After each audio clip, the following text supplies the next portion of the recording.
Bonjour et bienvenue dans ce dernier épisode de notre série sur l'implantation et la gestion d'une clinique de sécheresse oculaire en pratique privée. La discussion se poursuit aujourd'hui avec nos deux optométristes invités, Francis Néron-Gaudreault et François Piouz, qui partageront avec nous les impacts concrets qu'ils ont observés dans leur pratique suite à l'implantation de ce service-là. On va aussi explorer les efforts qu'ils ont déployés pour lancer le service et assurer sa croissance, tout en discutant des indicateurs clés de performance qui leur permettent de mesurer son efficacité et sa rentabilité. Messieurs, pour débuter l'épisode aujourd'hui, considérant que ça fait un peu plus de 10 ans que vous avez intégré ce service-là dans votre pratique, quels sont les impacts concrets que vous observez là? Comment décrivez-vous votre pratique en sécheresse oculaire aujourd'hui? C'est probablement le volet de pratique qui nous permet d'extensionner le plus notre pratique optométrique actuellement. Moi personnellement, là, en plus de tous les bénéfices que tu mentionnais, comme optométriste ou même pour un optométriste indépendant qui dit « moi, je me cherche une clinique pour aller travailler », j'aimerais bien mieux, moi, en tout cas, si c'était moi, travailler dans une clinique qui offre ce type de service-là que me faire dire, ben là, tu vas réfracter du monde en série pour les prochains 42 ans. Nous, on est passé initialement, peut-être de 10-12% de notre chiffre d'affaires qui était relié à ça à au-dessus de 30. Donc, tu sais, c'est très significatif, là, ce qui est associé à la sécheresse oculaire. Puis, c'est pas juste pour le revenu financier, mais ça veut dire qu'on s'adresse vraiment à des gens. Il y a vraiment un besoin qui est réel dans la population pour générer autant de proportions du chiffre d'affaires. Puis, tu sais, moi, dans ma pratique personnelle, là, j'ai analysé, moi, juste avant là, tu sais, dans 2023-2024, le revenu généré est 45% de ma pratique, là, qui est en sécheresse oculaire, qui est pas négligeable. OK, c'est sûr que si on interviewe sur une 10 optométristes, c'est pas la même chose, mais on s'entend que je fais énormément de traitements et de prise en charge globale, mais c'est pas à négliger, c'est bien intégré et je vois pas moins de patients de mes outils de pratique. J'ai pas perdu de clientèle pour mes examens de la vue. Je pense que c'est toute une question d'organisation puis de cibler les bons patients. Puis tu sais, je veux refaire un push sur ce que François a dit parce qu'on n'a pas parlé du tout, je pense, dans aucun de à date depuis qu'on se parle tantôt, mais l'effet wow ou que la satisfaction générale des patients autour du travail accompli, là, on change la vie des gens. Du monde en arrêt de travail qui rentre chez vous, on en a. C'est sérieux avec des. Donc, ils veulent plus sortir, ils veulent plus aller au cinéma, ils veulent plus conduire le retour parce que les yeux brûlent. Quand tu es capable d'y remettre à faire leur activité quotidienne, c'est non négligeable. Qu'est-ce qu'on peut faire comme changement concret pour les patients. Puis, c'est un point que je pense qu'il est très, très important de mentionner. Tu as tout à fait raison. Parce qu'en effet, là, je dirais, ça reste que c'est un traitement qui est recommandé et nécessaire selon la condition. Là, parce que c'est vrai qu'on a insisté beaucoup sur la gestion et sur la vente, mais au bout du compte, c'est quand même un besoin réel et physique qui cause des problèmes dans la vie quotidienne de vos patients. Fait, déjà là, en partant, vous avez aussi cet effet-là sur la vie du patient, sur son confort. Puis il n'y a personne d'autre que des optométristes qui peuvent faire ça. Tu sais, je veux dire, quand même qu'on dirait, ben, va voir quelqu'un. Il n'y a personne qui occupe cette niche-là. Puis il n'y a pas de raison que ce soit quelqu'un d'autre que les optométristes non plus. Les répercussions à long terme, tu sais, la sécheresse oculaire est une conséquence d'une mauvaise hygiène. Fait que, oculaire, si les gens, puis je pense qu'un message qui est très, très important, autre que le financier, de retenir aussi dans ça, c'est que j'espère qu'il y a de plus en plus d'optométristes qui vont l'intégrer, au moins des recommandations d'hygiène de base pour justement traiter une dysfonction avant qu'on traite des symptômes. Parce que là, on parle de traiter la sécheresse oculaire, mais ça serait le fun qu'on en traite moins aussi de sécheresse oculaire parce que les gens ont traité d'emblée juste l'éducation, l'hygiène, les clignements. Ça ira pas à s'améliorer à l'ère numérique. Les jeunes naissent avec des iPads. Là. Fait que quand même qu'on dira non, là on pourrait parler de myopie aussi, mais le côté sécheresse, éduquez vos patients, puis faites le minimum, même s'il n'y a pas de dysfonction, même si vous n'avez pas de mémographie, pour justement que les patients n'arrivent pas à un niveau trop tard entre les signes et les symptômes, ou ce que des fois, c'est très, très disproportionné. 100% d'accord. Vous avez tous deux constaté une forte croissance, puis c'est en soi une excellente nouvelle. Mais pour arriver à de tels résultats, là, au-delà des modifications au parcours patient dont on a discuté plus tôt, là, puis je réfère à l'information que vous donnez directement par téléphone lors de la prise de rendez-vous, l'information que vous avez ajoutée sur votre site web, Avez-vous investi aussi en publicité, en promotion? Avez-vous des actions marketing concrètes que vous avez dû déployer pour arriver à un tel succès aujourd'hui? Ben, on le fait énormément, dans le fond. Dès qu'on s'adresse au public en général, beaucoup c'est par les médias sociaux, ben, c'est sûr qu'on va aller cibler les choses qui nous différencient. T'sais, si moi, je fais juste dire, ben, je fais un examen de la vue, c'est parce qu'il y a 1000 personnes qui peuvent faire un examen de la vue, là. Mais on va aller offrir des services vraiment spécifiques. La sécheresse oculaire en est un, peut-être même le service principal qui nous différencie d'autres optométristes dans le marché. Oui, il faut faire du bruit positivement, mais les gens nous ont associés au fil des années parce qu'ils savent sur les médias sociaux qu'on a des campagnes. On est toujours là-dedans. Puis pas plus tard qu'hier, je suis allé tourner une capsule pour une émission de télévision populaire, puis il va y avoir des campagnes de sensibilisation, mais on fait toutes les actions qui sont dans le sens de ce qu'on veut offrir à nos clients. Il faut être cohérent, mais ça se fait sur Facebook, ça se fait sur Instagram, ça se fait sur votre site web. On a fait des webinaires. Moi, j'ai donné des webinaires au public, donc les patients peuvent s'inscrire. Puis on disait, évidemment qu'on adapte le discours, on ne rentre pas dans le détail de mécanismes d'action de molécules pharmacologiques, mais on explique, voici les conditions que vous avez peut-être, voici les options de traitement en 25-30 minutes, voici qu'est-ce que ça peut avoir l'air. De ton côté, Francis, est-ce que tu as fait ce même genre d'action-là? Beaucoup moins de push externe. Ben, on est sur les médias sociaux, nos sites Internet, ces choses-là. Mais à l'inverse, je veux dire, on n'est pas aux deux extrêmes là, avec François, mais c'est pas ça le point. Mais en faisant, je dirais très peu, puis probablement le tiers que ce que François a dû faire, on réussit à remplir nos horaires seuls. Puis, je restreins quand même aussi parce que je veux continuer à faire d'autres types de pratiques aussi, non juste de la sécheresse oculaire. Mais, oui, je pense qu'il faut faire du push, mais que ne serait-ce aussi que par les pharmacies proches de chez vous, que ce soit les médecins proches de chez vous, que les gens vous fassent connaître dans le domaine. Mais le plus beau push devient quand même vos patients là, actuels. Au début, avant de dire, OK, il faut que j'investisse des milliers de dollars dans la publicité pour me faire connaître, servez-vous de vos patients. Bon, ça a sûrement quelque chose de rassurant pour les optométristes qui écoutent de savoir qu'il n'y a pas nécessairement un énorme montant à investir en promotion puis en publicité pour en plus de ce qui est investi dans l'implantation du traitement, donc pas besoin d'investir une énorme somme pour que ça fonctionne. Je pense que ton réflexe, Francis, de dire, vos patients sont votre meilleure publicité à la base, puis on revient sur ce qu'on disait tantôt, hein, les petits pas. Je dis, peut-être que les 2 premières années, concentrez-vous sur la clientèle que vous avez déjà. J'aime le point que tu fais aussi, par contre, avec les pharmaciens, les médecins, qui eux aussi se font probablement poser des questions sur la sécheresse oculaire. Donc, d'informer que là, ce service-là est maintenant offert dans la région, ça peut devenir, j'imagine, à ce moment-là, quasiment aussi des références, là, autant entre optos qu'entre autres professionnels de la santé.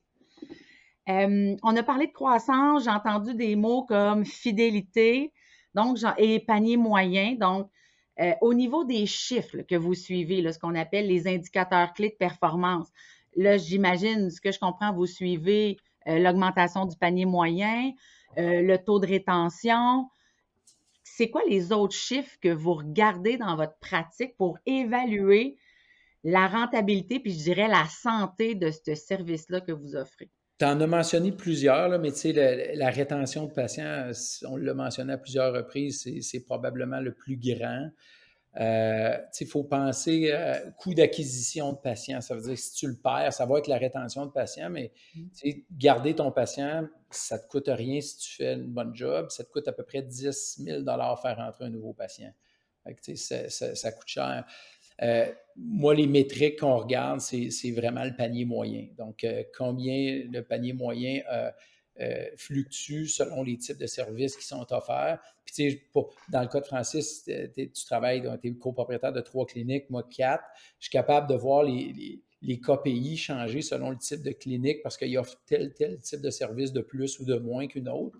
On est capable de suivre les indicateurs de performance en fonction de l'offre, puis ça nous permet d'adapter notre offre. Ça nous permet de suivre aussi, des fois, les optométristes n'aiment pas ça, mais dire, OK, tel optométriste, son taux de conversion, lui, est tel autre, et il est mieux. Mais ce n'est pas nécessairement négatif, c'est plus dans le sens, est-ce que tous les optométristes sont assez bien outillés pour œuvrer là-dedans? Est-ce qu'ils ont besoin peut-être de plus de formation? Ou même chose au niveau de nos assistants. Là, je parle des optométristes, ça peut être n'importe qui dans l'équipe. On va suivre, par exemple, le taux de conversion, ce que tu vends versus ce que tu offres peut-être pas suffisamment. Comment le taux de productivité peut être le plus élevé possible. Hein? Est-ce qu'on délègue suffisamment des tâches? Est-ce que c'est tout l'optométriste qui se tape le travail? Je pense que le taux de délégation est important. Puis on le mentionnait précédemment, mais le taux de référence extérieure. Si les références extérieures qui augmentent, c'est habituellement un bon signe que le service qu'on offre satisfait les gens. Moi, je m'assure aussi de le mesurer. C'est sûr que si on se dit, j'ai un nouveau patient, c'est une référence extérieure, vraiment, on ne le sait pas. Est-ce qu'on pose la question? Mais systématiquement, nous autres, à l'accueil, il y a quelqu'un qui remplit un champ obligatoire de dire d'où vous arrivez puis qui vous a référé. Et ça nous permet de le mesurer. Mais on mesure aussi le retour de l'investissement là, par heure examen. Okay, donc, un peu de voir combien que, mettons, moi, en tant qu'optométriste, je fais tant d'heures par semaine, j'ai généré de temps pour la clinique, comment que ça me donne de l'heure, de la demi-heure, t'es capable d'interposer. Ce qu'on cherche à savoir avec ça aussi, des fois, c'est comme, OK, mes suivis que je fais qui ne génèrent rien, puis mon patient que j'ai revu 4, puis 5, puis 6 fois parce qu'il va vraiment mal, dans le lot, dans la masse d'une pratique globale, est-ce que je réussis à être performant ou pas quand même? Tout ça mixé avec le panier moyen. Donc, effectivement, le temps de chaise que ça prend réel par patient. Mais puis, tu sais, je veux dire, c'est ça. C'est ce qu'on analyse pour voir à quel point qu'on est efficient, pas efficient. Puis moi, par rapport à moi, ou tu sais, moi, puis je dis moi parce que c'est moi qui parle, mais tu sais, d'année en année, qu'est-ce que ça génère de plus, ça génère de moins pour X raisons. Fait que c'est ce qu'il faut suivre, je pense aussi, là, pour. Mais tout ça part du panier moyen. Calculer des fois les coûts d'opération, là, c'est niaiseux, mais ça fait. Il y a beaucoup de gens qui ne se sont jamais arrêtés à ça. Bien, c'est un peu ce que j'allais dire. Là, je me mets à la place d'optométriste. On s'entend, là, votre formation, elle est médicale. Et là, ils entendent, bon, panier moyen, ça va, là, mais taux de productivité, taux de rétention, vous l'avez développé comment? Où êtes-vous allé chercher ces informations-là pour développer votre côté entrepreneur et suivi au niveau des chiffres? Parce que si je ne me trompe pas, ce n'est pas inclus dans votre parcours à l'école d'optométrie, là. C'est pas inclus du tout. Je crois qu'ils commencent maintenant à essayer de donner un peu de formation. Là. Les gens qui vont écouter ça de l'Université de Montréal, là, je ne veux pas dénigrer rien de ce qui a été fait initialement, mais le côté médical est là, mais le côté entrepreneur, en tout cas, est très, très, très peu développé, ne pas dire n'est pas développé du tout. Donc, je pense que tu t'intéresses ou tu t'y intéresses pas. Par contre, même si tu n'es pas intéressé et tu ne veux pas devenir propriétaire d'une clinique, si tu veux intégrer un nouveau protocole, un nouveau processus, puis on parle de la sécheresse, la sécheresse, moi, nous a obligés aussi à prendre du recul puis d'analyser clairement, OK, en étant lunetier, réfractionniste ou optométriste standard général dans une pratique que tout le monde connaît puis qui existe ce modèle-là depuis tout le temps, c'était quoi nos chiffres, c'était quoi nos ratios, c'était quoi nos paniers moyens, c'était quoi notre taux de conversion, notre taux de rétention, qui qu'on perdait. Puis je dirais qu'il y a encore beaucoup d'optométristes probablement qui ne le savent pas parce qu'il y a une pratique générale globale qui sont dans leur routine puis ils réussissent à bien vivre quand même. Mais ça nous oblige à changer un peu parce que qu'est-ce que tu vas gagner, qu'est-ce que tu vas perdre. Fait que la sécheresse m'a obligé à me trouver différentes manières. Puis là, on ne pourra pas avoir nécessairement les mêmes chiffres. Le calcul ne sera pas le même en fonction du logiciel qui est utilisé aussi dans les cliniques. Le logiciel de gestion va nous permettre de sortir certaines choses, d'autres non. Il y a des tri manuels qu'il faut se faire. Mais donc, tu sais, l'intégration de la clinique de sécheresse nous a obligés à prendre plus conscience de tous nos chiffres et nos performances globales. Est-ce que les gens qui accompagnent, puis je sais, François, tu es mentor dans un de ces programmes-là, est-ce que l'accompagnement peut se rendre jusque-là à avoir une forme de coaching sur voici les chiffres que tu devrais suivre, voici comment aller les calculer? Parce que là, tu sais, je me dis, un optométriste, là, il vous entend, puis si on avait réussi à lui dire, hey, c'est pas si compliqué que ça dans les épisodes précédents, il est peut-être en train de se dire, ouf, ouf, ouf.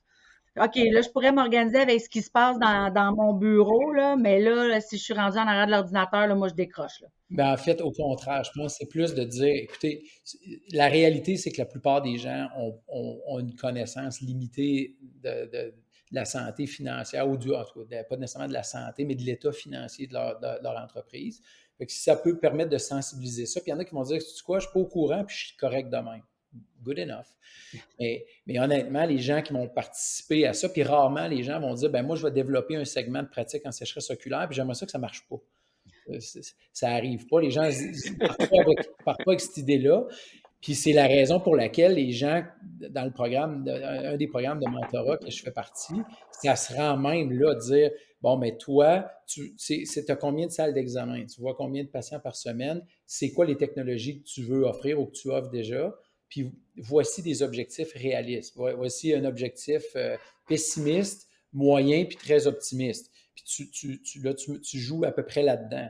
Est-ce que tu progresses selon tes projections ou est-ce que tu stagnes ou tu régresses? Bien, ça se mesure. Puis oui, il y a des outils assez poussés. Ben, c'est poussé. En fait, c'est vraiment juste les logiciels de gestion, mais il s'agit juste de faire l'effort d'aller les regarder puis de les analyser. Mais dans le programme de mentorat, c'est plus de vous montrer comment on peut analyser ces datas-là. Les gens vont dire, oui, je les regarde, mais ça ne me dit rien. Ah, ça, c'est pas grave. Donne-moi le chiffre, on va s'asseoir ensemble, puis on va dire, regarde, voici ce que ça veut dire, puis peut-être qu'on pourrait prendre telle décision pour faire changer le cours des choses. Tu sais, puis l'exemple plate, là, pas plate, mais facile, c'est que tout le monde a un rapport d'impôt, un état financier annuel, puis tout le monde a un agenda. Fait qu'à partir de là, sans même rentrer dans le logiciel, tu sais, de point de vue d'analyser les datas, déjà ça peut vous donner une petite base de OK, c'est quoi mon ratio? Il sera pas peut-être très pointu parce qu'on ne pourra pas dire OK, c'est-tu un examen complet versus un traitement de sécheresse, mais et c'est déjà mieux que rien. Là, tant que tu compares toi par rapport à toi avec les mêmes datas d'une période à une autre, puis mettez-les plus courtes au début, mois par mois, 3 mois par 3 mois, si vous voulez voir un changement réel, je pense que c'est plus vrai que juste mois. Mais on n'est pas obligé d'être autant précis puis d'extraire nos données initialement de notre logiciel pour le mettre dans un fichier Excel pour là, aller chercher du fine-tuning. Ça va venir avec le temps s'il y a un intérêt, mais la base est relativement simple. Là, tout le monde est capable de sortir combien ils ont vendu, généré, puis le logiciel va te le donner directement, puis ton nombre de rendez-vous. Là. Prenez juste ça, puis c'est assez facile d'avoir une bonne idée puis de faire des changements au début.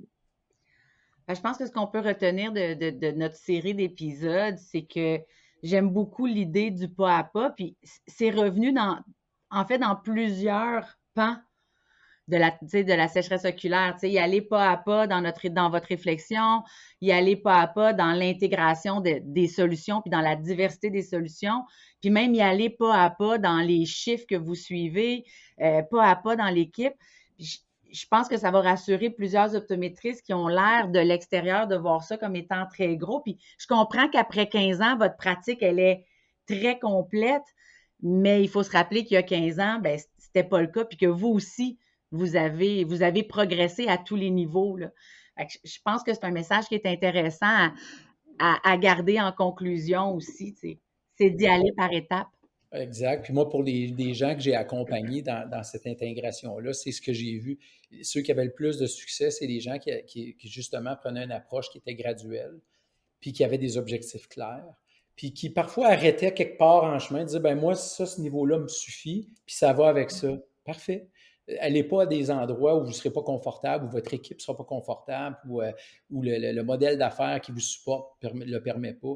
C'est des gens qui avaient le plus de succès parce qu'ils étaient réalistes dans leur approche, puis ils étaient réalistes dans leurs ambitions, puis ils se mesuraient aussi. Ouais, puis tu sais, allez-y avec les patients, puis posez juste des questions, faites juste en parler. Tu sais, initialement aussi, apprenez à marcher avant de courir, puis voyez la réaction de vos patients. Puis, tu sais, même dans le temps, une des technologies qui a révolutionné notre clinique était l'EpiFlow, pour pas le nommer, là, mais les traitements thermales.